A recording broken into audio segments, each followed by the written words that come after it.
Hello, everyone. It is very nice to meet you. And my name is Zhengguang Wang. I come from Dalian University of Technology in China. And here I am going to have a presentation of my study. And the title is The Current Status of Finite Element Analysis in the Application of Total Knee Arthroplasty and Corresponding Method of Improvement. And here I have four contents about my study.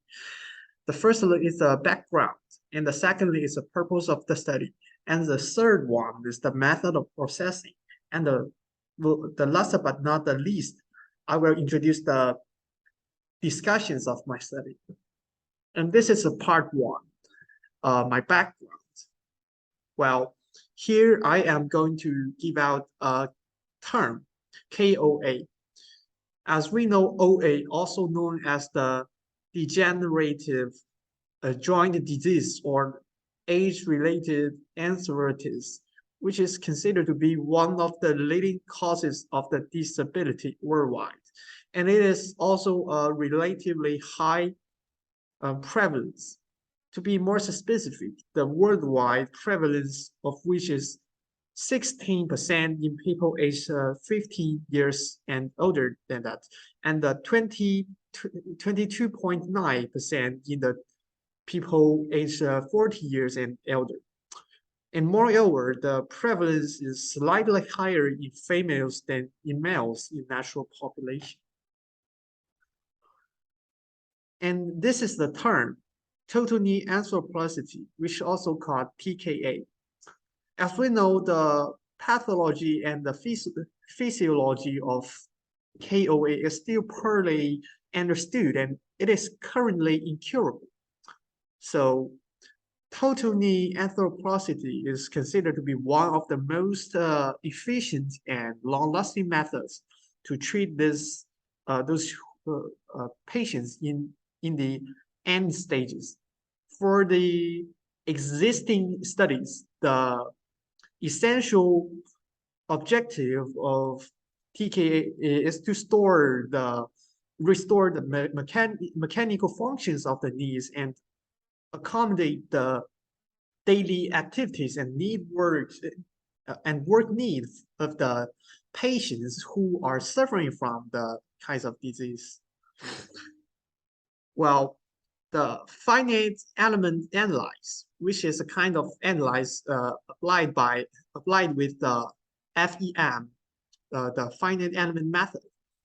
Well, it is a popular method for the numerically solving differential equations such as PDE, arising in engineering and mathematical modeling.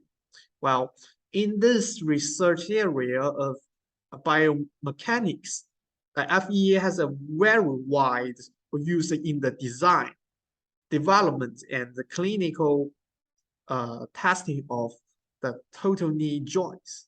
And total joints in other can also use this kinds of technology. Well, this is the examples of FEA applied in the biomechanics.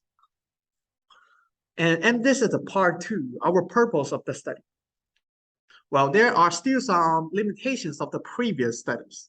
To my perspective, there are four main parts of the issue. And the first one is the poor accuracy of the data sets. And the second one is the wrong way of meshing during the finite element method.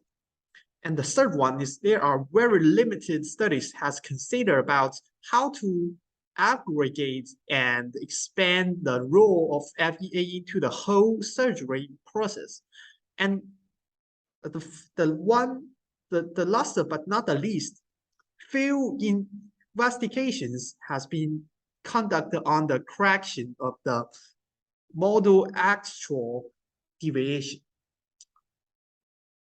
And the purpose of my study, the major purpose of this study is an extension to the previous researches. It's devoted to introducing a systematic, mathematical, and physical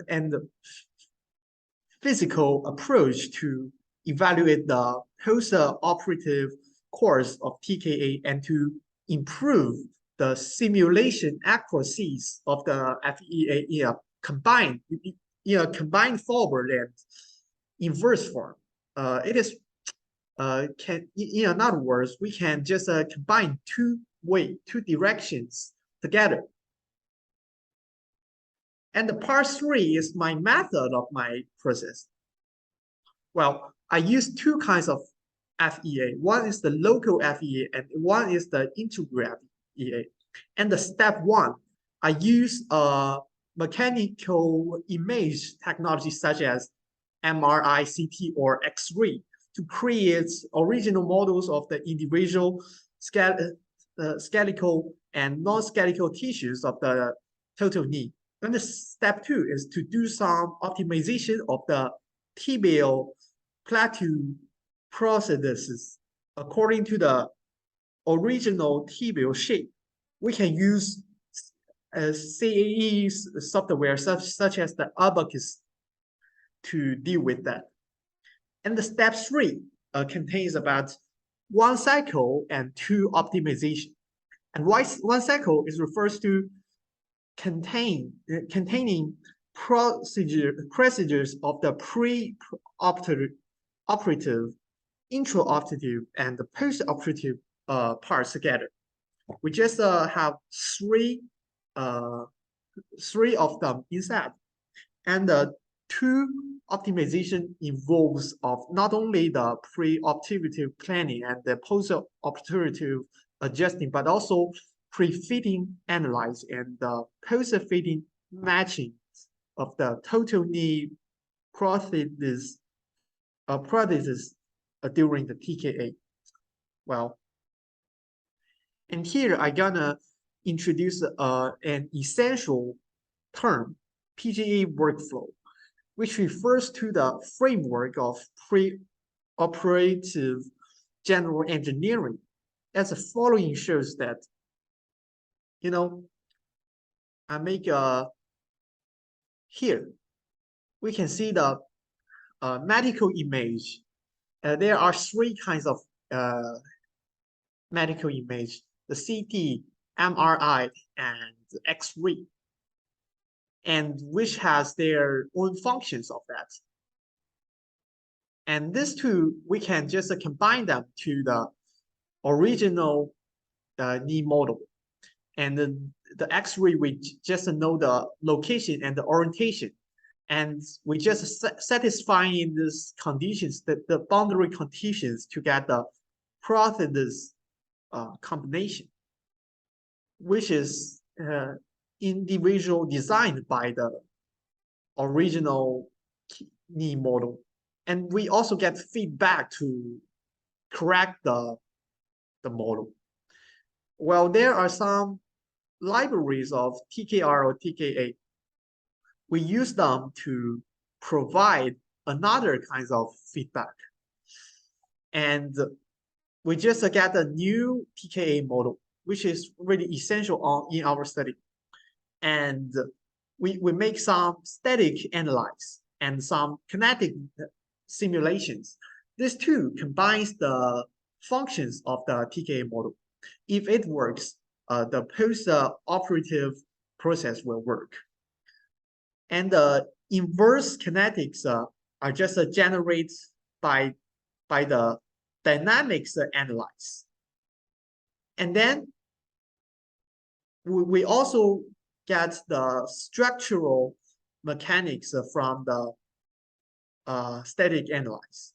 And we get the static stress analyze and the solution of the kinetic domains to get the results. And we just put the results to the libraries. When the specimens are a lot, we will get a very good process from that.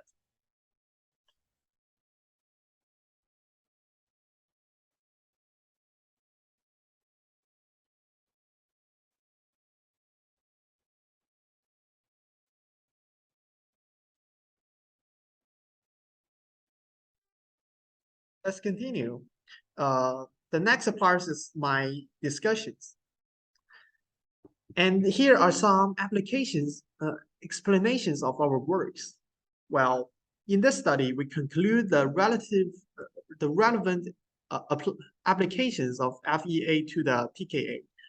And in other words, we summarize the specific forms of CAD or CAE analyze and the parametric optimizations of the finite element method for the total knee joint. Then we have concluded that it is very important to integrate local FEA and integral FEA effectively.